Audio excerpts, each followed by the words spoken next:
आज हम करेंगे सर्कुलेटरी सिस्टम। तो सर्कुलेटरी सिस्टम के अंदर हम तीन चीज़ों के बारे में पढ़ते हैं। एक हम पढ़ते हैं ब्लड के बारे में, एक हम पढ़ते हैं ब्लड वेसल्स के बारे में, और एक हम पढ़ते हैं हार्ट के बारे में। ठीक है, तो हमारी बॉडी के अंदर ये जो ब्लड होता है वो सर्कुलेट करता है, और ये जो ब्लड सर्कुलेट कर रहा होता है वो ब्लड वेसल्स के अंदर सर्कुलेट कर रहा होता है, और ये जो हमारा ब्लड होता है उसको पूरी बॉडी में पंप करने का काम होता है हमारे हार्ट का। तो ये तीनों की तीनों चीज़ें हमारे सर्कुलेटरी सिस्टम के अंदर आती हैं। तो एक एक करके हम हर एक टॉपिक के बारे में पढ़ेंगे। सबसे पहले अपना पार्ट आता है ब्लड। तो ये जो हमारा ब्लड होता है इसके अंदर दो चीज़ें प्रेजेंट होती है। एक तो प्रेजेंट होता है प्लाज्मा, और एक प्रेजेंट होते हैं फॉर्म्ड एलिमेंट्स। फॉर्म्ड एलिमेंट्स, ठीक है। जब भी हम बात करते हैं प्लाज्मा के बारे में, तो प्लाज्मा जो होता है वो हमारे ब्लड का फ्लूइड वाला पार्ट होता है। और जब हम बात करते हैं फॉर्म्ड एलिमेंट्स के बारे में, तो ये जो फॉर्म्ड एलिमेंट्स होते हैं ये होते हैं हमारे ब्लड के सेल्स। तो हमारी बॉडी के अंदर जो ब्लड है वहाँ पे जो सेल्स प्रेजेंट होते हैं वो तीन टाइप के सेल्स प्रेजेंट होते हैं। एक तो होते हैं RBCs जिनको हम रेड ब्लड सेल्स बोल देते हैं, एक होते हैं WBCs जिनको हम वाइट ब्लड सेल्स बोल देते हैं, और एक होते हैं प्लेटलेट्स। जब हम बात करते हैं RBC के बारे में, तो इसको हम एरिथ्रोसाइट्स भी बोलते हैं। ठीक है, RBC की जो फुल फॉर्म होती है वो होती है रेड ब्लड सेल्स, और इनको हम एरिथ्रोसाइट्स भी बोल देते हैं। जब हम बात करते हैं WBCs के बारे में यानी कि वाइट ब्लड सेल्स के बारे में, तो इनको हम बोलते हैं ल्यूकोसाइट्स। और एक अपने पास होते हैं प्लेटलेट्स, और ये जो हमारे प्लेटलेट्स होते हैं इनको हम बोल देते हैं थ्रोम्बोसाइट्स। ठीक है, तो अपने पास तीन चीज़ें आ गई थ्रोम्बोसाइट्स। ठीक है, तो अपने पास तीन चीज़ें आ गई RBCs, WBCs एंड प्लेटलेट्स। तो यहाँ पे जब भी हम बात करते हैं प्लेटलेट्स के बारे में, तो ये जो प्लेटलेट्स होते हैं ना ये ब्लड क्लॉटिंग में हेल्प करते हैं। जब भी हमें चोट लगती है तो जो ब्राउन कलर का सब्सटेंस हमारे स्किन के ऊपर आ जाता है तो वो उसको हम क्लॉट बोलते हैं। तो वो क्लॉटिंग जो होती है वो किसकी वजह से होती है? प्लेटलेट्स की वजह से होती है। जब हम बात करते हैं WBCs के बारे में, तो कोई भी अगर फॉरेन पार्टिकल, चाहे वो हम बात करें किसी बैक्टीरिया के बारे में, वायरस के बारे में, फंगस के बारे में, पोलन्स के बारे में, तो कोई भी फॉरेन सब्सटेंस जब अपनी बॉडी के अंदर आता है तो हमारी बॉडी के जो WBCs होते हैं यानी कि वाइट ब्लड सेल्स होते हैं वो उनको मारने का काम करते हैं। ठीक है, यानी कि डिफेंस सिस्टम का काम कर रहे होते हैं। और जब भी हम बात करते हैं RBC के बारे में यानी कि रेड ब्लड सेल के बारे में, तो यहाँ पे एक चीज़ याद रखना कि ये जो हमारे RBCs होते हैं ना ये होते हैं इन्यूक्लिएटेड। अब इन्यूक्लिएटेड का क्या मतलब होता है कि इनके अंदर न्यूक्लियस प्रेजेंट नहीं होता है। ह्यूमंस और ज़्यादातर जितने भी ऑर्गेनिजम्स होते हैं उनके अंदर ये जो RBCs होते हैं वो इन्यूक्लिएटेड ही होते हैं। कुछ कुछ ऑर्गेनिज्म जैसे कि अगर मैं फ्रॉग के बारे में बात करूं, कैमल के बारे में बात करूं, लामा के बारे में बात करूं, तो इनके अंदर जो RBCs होती है वो न्यूक्लिएटेड होती है, लेकिन ज़्यादातर के अंदर इन्यूक्लिएटेड होती है इंक्लूडिंग ह्यूमंस। तो अब जब हम इनकी शेप को देखते हैं RBCs की शेप को, तो ये कैसे दिखाई देते हैं? शेप वाइज स्फेरिकल, या फिर हम बोल देते हैं बाई कनकेव। तो अब यहाँ पे देखना कुछ इस तरीके से दिखाई देंगे, गोल गोल से नजर आते हैं, लेकिन बीच से ये कैसे होते हैं? बिल्कुल चपटे होते हैं। यानी कि अगर हम इसको साइड से देखें तो हमें कुछ इस तरीके से अपीयर होंगे। तो यहाँ पे केव बन रही है ना, तो इसको कैसे याद रखोगे कि इसकी शेप कैसी होती है? बाई कनकेव होती है। बाई का मतलब दो, और केव तो तुम्हें यहाँ पे दो केव तो दिखाई दे ही रही है। ठीक है, तो बाई कनकेव शेप होगी यहाँ पर। अब देखो इन्यूक्लिएटेड है, न्यूक्लियस वैसे भी बीचों बीच प्रेजेंट होता है, न्यूक्लियस को निकाल दे तो बीच से कैसे हो गए? बिल्कुल चपटे से हो गए। तो यहाँ पे अगर न्यूक्लियस प्रेजेंट नहीं है तो क्या चीज़ प्रेजेंट होती है? यहाँ पर प्रेजेंट होता है हीमोग्लोबिन। ठीक है, क्या प्रेजेंट होगा यहाँ पर? हीमोग्लोबिन प्रेजेंट होगा। अब ये जो हीमोग्लोबिन होता है ना इसके अंदर प्रेजेंट होता है आयरन। ठीक है, अब जब भी हम सांस लेते हैं तब उस टाइम पे हम ऑक्सीजन को इनहेल कर रहे होते हैं। ठीक है, तो ऑक्सीजन जब इनहेल करते हैं वो ब्लड के अंदर जाती है और किसके साथ बाइंड कर जाती है? आयरन के साथ बाइंड कर जाती है, और वो क्या बनाती है? आयरन का ऑक्साइड या फिर फेरिक ऑक्साइड। ठीक है, तो आयरन का ऑक्साइड बनाती है, और ये जो आयरन का ऑक्साइड होता है वो रेड कलर का होता है, और इसी की वजह से हमें अपना जो ब्लड अपेयर होता है वो रेड कलर का अपेयर हो रहा होता है। इसके साथ साथ एक और चीज़ याद रखना कि ये जो RBCs होती हैं वो हमारी बॉडी के सबसे स्मॉलेस्ट सेल्स भी होते हैं। ठीक है। तो ये तो हो गया हमारे ब्लड के बारे में, यानी कि आरबीसीज, डब्ल्यूबीसीज एंड प्लेटलेट्स के बारे में। अब इसके बाद हम बात करेंगे कि ये जो ब्लड है वो हमारे ब्लड वेसल्स के अंदर फ्लो करे, यानी कि जो हम नेक्स्ट टॉपिक करेंगे वो करेंगे ब्लड वेसल्स का। तो ये जो हम बात कर रहे हैं ब्लड वेसल्स के बारे में, तो ये भी कितने टाइप के होते हैं? 3 टाइप के। एक तो अपने पास आ जाती है आर्टरीज, एक होती है हमारी बॉडी के अंदर वेन्स, और एक होती हैं कैपिलरीज। ठीक है, तो यहाँ पर सबसे पहले हम किसके बारे में बात कर रहे हैं? आर्टरीज के बारे में बात कर रहे हैं। तो हमारी बॉडी में ये जो आर्टरीज होती है वो क्या काम कर रही होती है?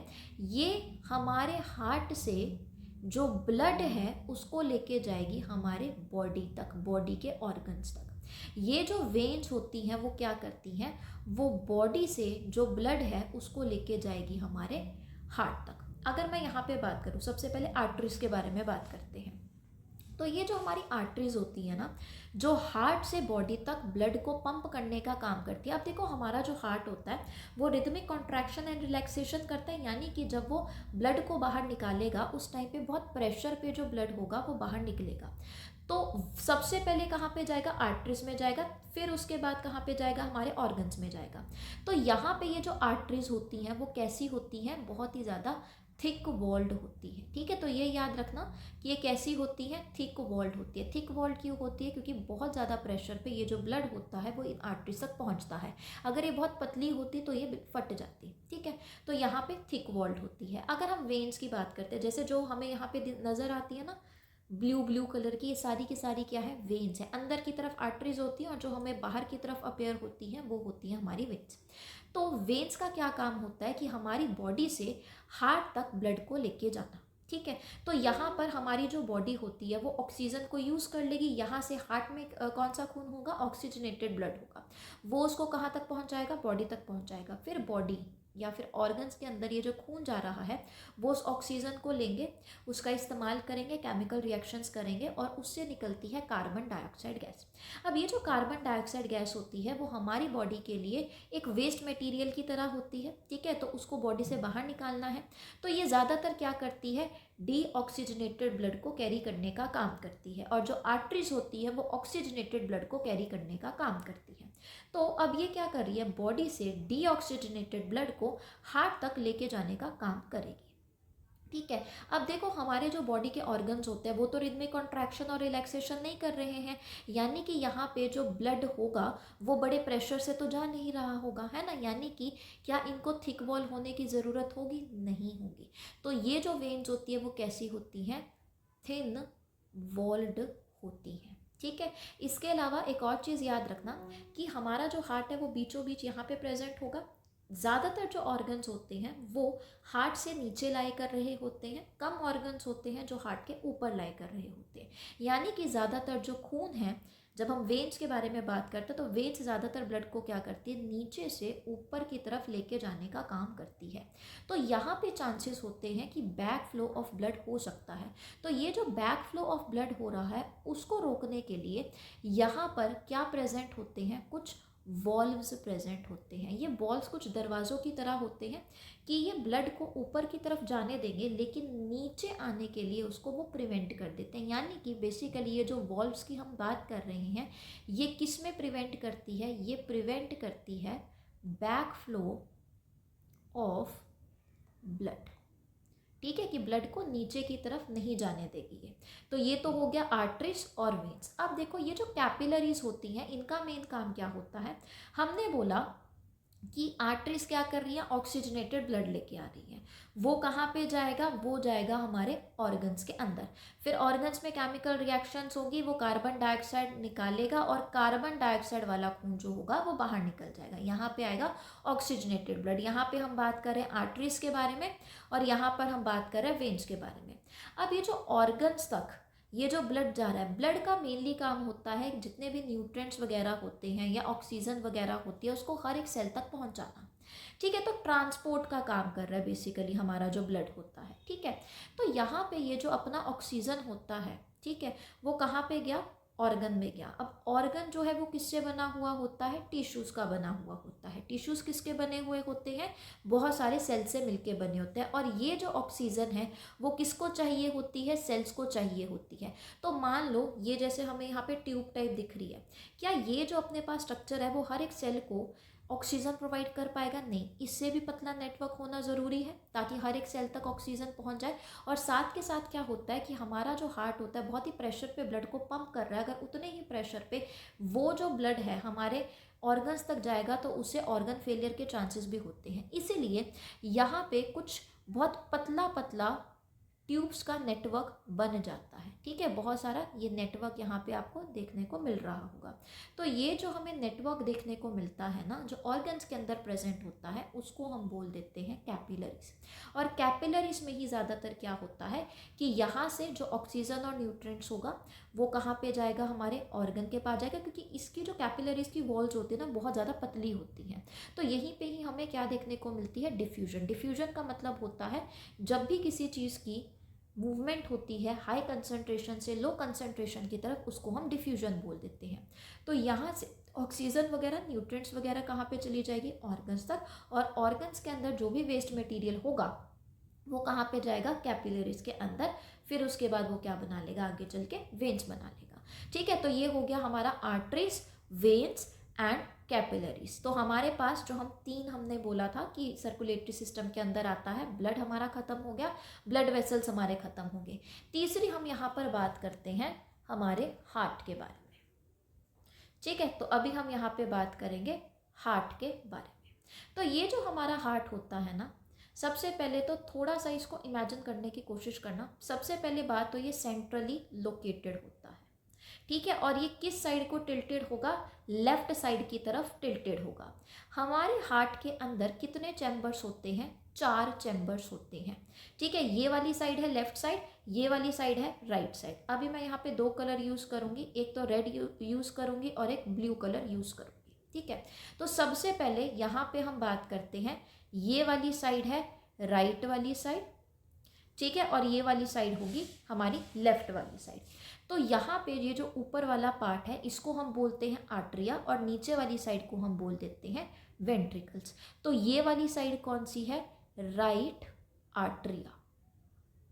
ठीक है, ये वाला जो नीचे वाला पार्ट है इसको हम बोलेंगे राइट वेंट्रिकल। ठीक है, यहाँ पे मैंने इसको ब्लू कलर से क्यों बनाया है? क्योंकि यहाँ पे हमें कैसा ब्लड देखने को मिलता है? यहाँ पे हमें देखने को मिलता है डीऑक्सीजनेटेड ब्लड। ठीक है, तो डीऑक्सीजनेटेड ब्लड जिसमें कार्बन डाइऑक्साइड प्रेजेंट होगा उसको हम ब्लू से रिप्रेजेंट करेंगे। और जब हम बात करते हैं यहाँ पर, ये वाली साइड जो लेफ्ट वाली साइड है वो कौन सी वाली साइड होगी अपने पास? जहाँ पे ऑक्सीजनेटेड ब्लड प्रेजेंट होगा। ठीक है, ऑक्सीजनेटेड ब्लड या प्योर ब्लड, ये कौन सा ब्लड है? जिसमें ऑक्सीजन ज़्यादा होगी। तो ये वाली साइड आर्टरिया, लेकिन इसको हम क्या बोलेंगे? लेफ्ट आर्टरिया। और ये वाली साइड कौन सी साइड होगी?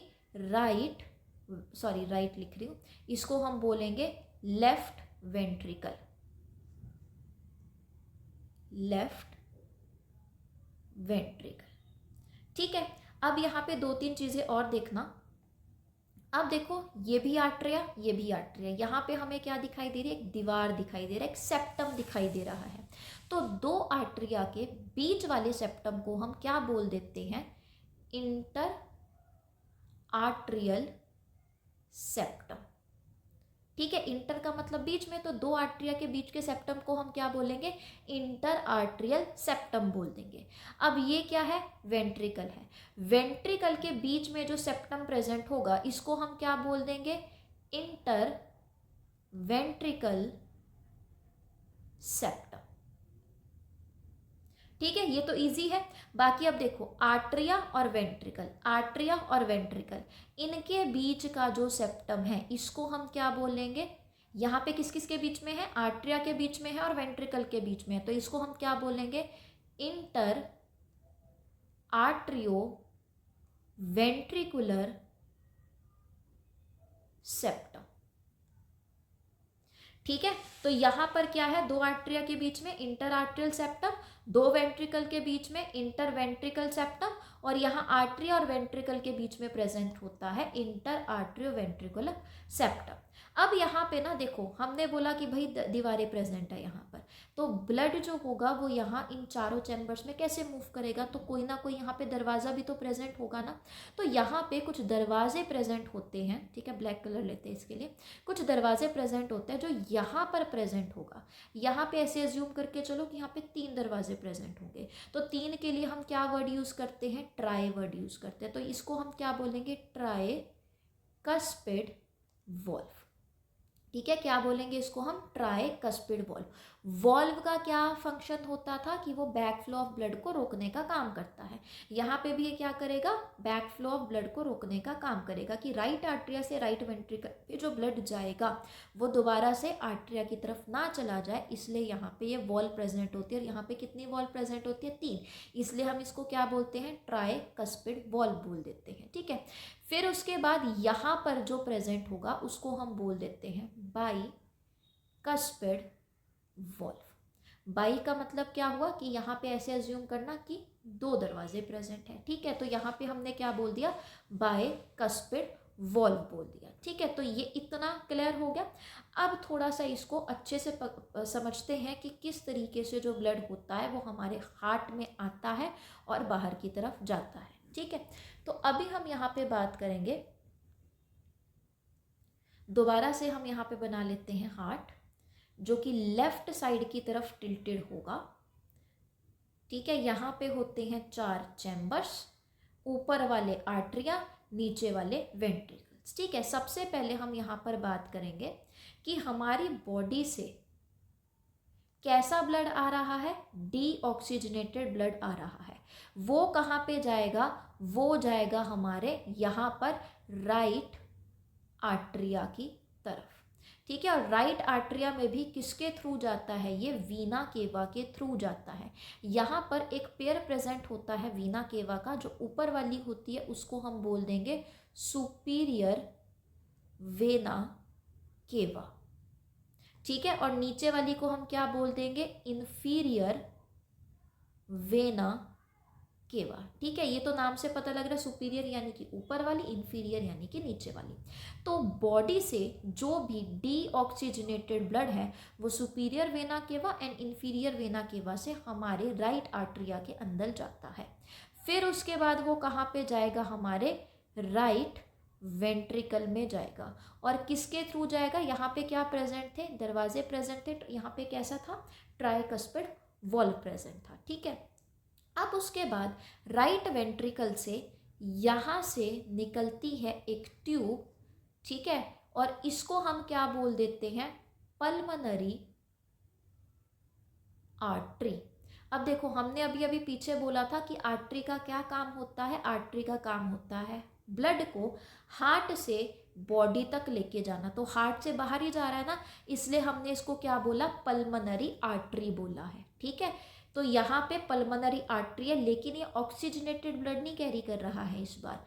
हमारे बॉडी में तो आर्टरीज जो होती हैं वो क्या कर रही होती हैं, ऑक्सीजनेटेड ब्लड कैरी कर रही होती है, लेकिन यहाँ पर अभी भी ये वही काम कर रहा है, हार्ट से ऑर्गन तक ही लेके जाने का काम कर रहा है, लेकिन इस बार ये क्या लेके जा रहा है, डीऑक्सीजनेटेड ब्लड लेके जा रहा है।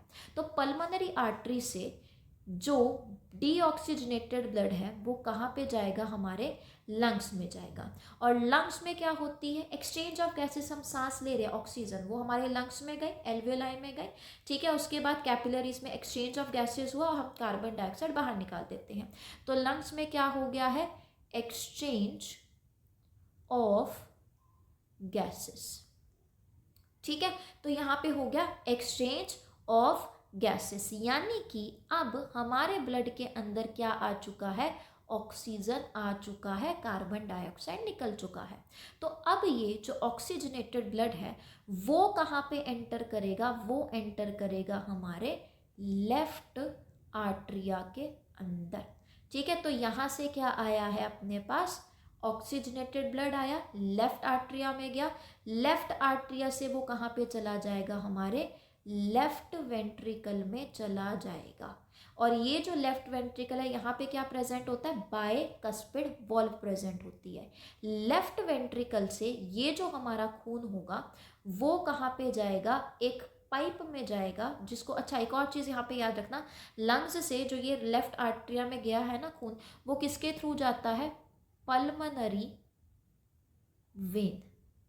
ठीक है, और ये देखो वेन क्या करती है, नॉर्मली वेन का मेन काम होता है कि हमारी बॉडी से वो ब्लड को कहाँ लेके जाएगी, वो हमारे हार्ट तक लेके जाएगी। यहाँ पे भी वो वही काम कर रही है, बस यहाँ पे नॉर्मली जब हम वेन्स के बारे में बात करते हैं वो डीऑक्सीजनेटेड ब्लड कैरी करती है, बस हार्ट वाले केस में क्या कैरी कर रही होगी, ऑक्सीजनेटेड ब्लड कैरी कर रही होगी। ठीक है, फिर उसके बाद वो लेफ्ट आर्टरिया में जाएगा, लेफ्ट आर्टरिया से वो लेफ्ट वेंट्रिकल में जाएगा, लेफ्ट वेंट्रिकल से वो एओर्टा में जाएगा। ये जो एओर्टा होती है ना वो हमारी बॉडी की सबसे बड़ी आर्टरी होती है। ये जो वेना केवा है, वेना केवा क्या है, हमारी बॉडी की सबसे बड़ी वेन। एओर्टा क्या है, हमारी बॉडी की सबसे बड़ी आर्टरी।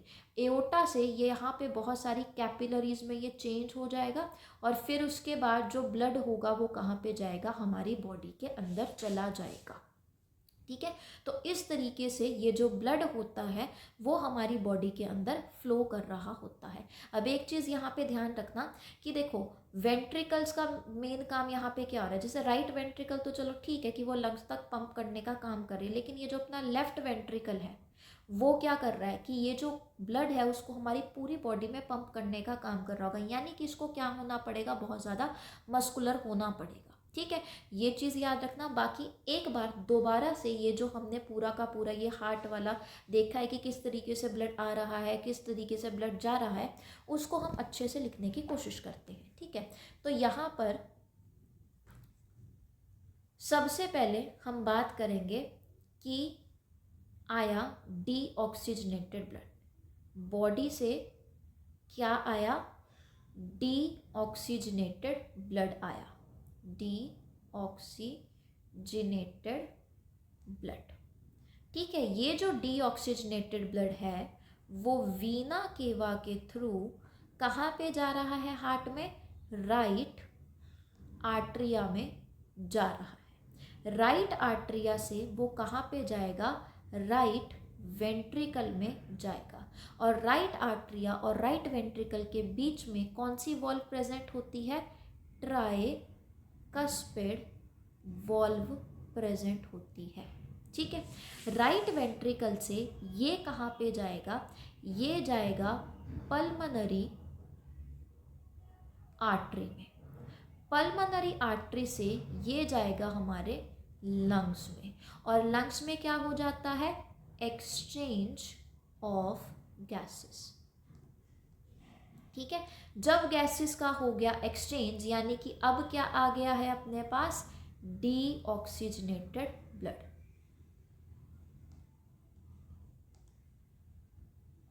अब ये जो डीऑक्सीजनेटेड ब्लड है वो कहाँ पे जाएगा, पल्मनरी वेन में। पल्मनरी वेन से ये कहाँ पे चला जाएगा, पल्मनरी वेन से चला जाएगा लेफ्ट आर्टरिया के अंदर, लेफ्ट आर्टरिया से जाएगा ये लेफ्ट वेंट्रिकल के अंदर, लेफ्ट वेंट्रिकल से जाएगा एओर्टा के अंदर, और एओर्टा से कहाँ पे चला जाएगा, बॉडी के अंदर, और बॉडी इस ऑक्सीजन को यूज़ कर लेगी और दोबारा से हमारा ब्लड कैसा हो गया, डीऑक्सीजनेटेड ब्लड हो गया। तो अपने पास कुछ इस तरीके से साइकिल देखने को मिल जाती है। ठीक है, आई होप ये वाला जो पार्ट होगा आपको समझ में आया होगा। अब हम यहाँ पे ना एक चीज़ पढ़ेंगे जिसको हम बोलते हैं डबल सर्कुलेशन। तो डबल सर्कुलेशन में हम क्या देखते हैं,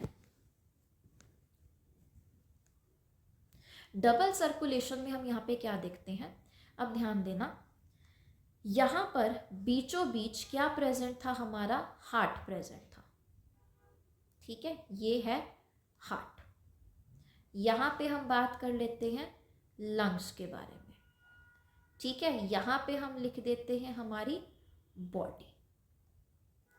अब ध्यान देना, हमने क्या बोला था, हमने बोला था कि बॉडी से हार्ट की तरफ क्या जा रहा है, ब्लड जा रहा है। कैसा ब्लड जा रहा है, ब्लू से बना रही हूँ, यानी कि डीऑक्सीजनेटेड ब्लड जा रहा है। और किसके थ्रू जाएगा, वीना केवा के थ्रू जाएगा। ठीक है, फिर ये जो अपना हार्ट होगा, हार्ट के अंदर का सारा मैकेनिज्म हम देख चुके हैं। हार्ट से अब जो ब्लड होगा वो कहाँ पे जाएगा, हमारे लंग्स में जाएगा। किसके थ्रू जाएगा, पल्मोनरी आर्टरी के थ्रू जाएगा। ठीक है, फिर लंग्स में क्या हो जाता है, exchange of gases. Exchange of gases के बाद यहाँ पर ये जो लंग्स है, लंग्स से हार्ट की तरफ ऑक्सीजनेटेड ब्लड जाएगा। किसके थ्रू जाएगा, पल्मोनरी वेन के थ्रू जाएगा। और फिर उसके बाद हार्ट से बॉडी तक क्या जाएगा, ब्लड जाएगा। किसके थ्रू जाएगा, यहाँ पर अपने पास ये जाएगा एओर्टा के थ्रू। ठीक है, तो यहाँ पे हमें दो सर्कुलेशन देखने को मिल रही है ना, कि हार्ट से ये जो पंप हो रहा है ब्लड, वो 2 बार पंप हो रहा है। एक तो लंग्स की तरफ भेज रहा है, एक बॉडी की तरफ भेज रहा है। ठीक है, तो यानी कि इस सिस्टम को हम क्या बोल देते हैं, यहाँ पर इस सिस्टम को हम बोल देते हैं डबल सर्कुलेशन। अब डबल सर्कुलेशन में आपको यहाँ दिख रहा होगा कि हार्ट से लंग्स की तरफ जा रहा है, और यहाँ पे कौन कैरी कर रहा है इस ब्लड को, pulmonary artery and pulmonary vein. इसलिए इस सर्कुलेशन को हम बोल देते हैं पल्मोनरी सर्कुलेशन। ठीक है, और हार्ट से बॉडी तक जो खून जा रहा होता है उसको हम बोल देते हैं सिस्टेमैटिक सर्कुलेशन। ठीक है, तो अपने पास यहाँ पे 2 सर्कुलेशन हो गई है, pulmonary circulation and systematic circulation, जिसको हम क्या बोल देते हैं, डबल सर्कुलेशन बोल देते हैं। ठीक है, तो यहाँ पर अपना सर्कुलेटरी सिस्टम हो गया है ख़त्म। हमने किन किन चीज़ों के बारे में बात की, हमने बात किया ब्लड के बारे में, हमने बात किया ब्लड वेसल्स के बारे में, और हमने बात किया हार्ट के बारे में। ठीक है, आई होप कि आप सबको समझ में आ गया होगा ये सारा का सारा टॉपिक। जो भी कोई डाउट होगा आप कमेंट सेक्शन में लिख सकते हैं। बाकी थैंक यू सो मच।